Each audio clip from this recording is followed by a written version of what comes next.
اما الافتراضيات التانية فممكن عبد العظيم يكون اتخطف عشان تجارة الاعضاء، وبتيجي الصدمة لما بيوصل بلاغ للشرطة في ان في حد لقى اشلاء مرمية في احد المقابر. بتتوجه الشرطة للمكان اللي تم الابلاغ عنه وبتاخد الاشلاء اللي بتعرضها على المعمل الجنائي عشان يطلع تقرير الطب الشرعي بعد اخذ عينة DNA ويقول ان الاشلاء دي فعلا بتعود للطفل عبد العظيم.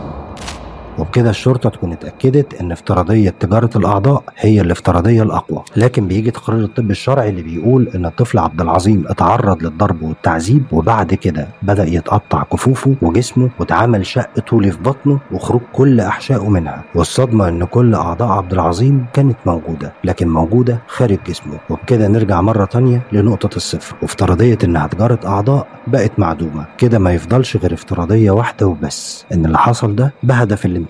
وده اللي اكدته الشاهده اللي راحت عشان تقدم بلاغ وتقول انها عارفه مين اللي عمل كده في عبد العظيم. الشاهده بتقول ان جارتها ادتها طبق بلاستيك كبير وشنطه فيها عبايتين ومنقبين، في حين ان جارتها ديت مش منتقبه اصلا، وطلبت منها ان هي تشيل الحاجه دي عندها وبعدين هتاخدها منها في وقت تاني. صفاء في الاول ما شكتش في اي حاجه وخدت الامر بشكل طبيعي، عشان يجي في نفس اليوم ابنها يوسف ويقول لها ان ابن الست دي اداله ساطور وقال له برضه يشيله عنده لحد ما يطلبه منه. وهنا شكت ان الناس دي ممكن يكون ليها علاقة بقتل عبد العظيم. والمفاجأة ان الجناه هم شربات محمد علي وحسين محمد منصور، شربات مرات عمه وحسين ابن عمه.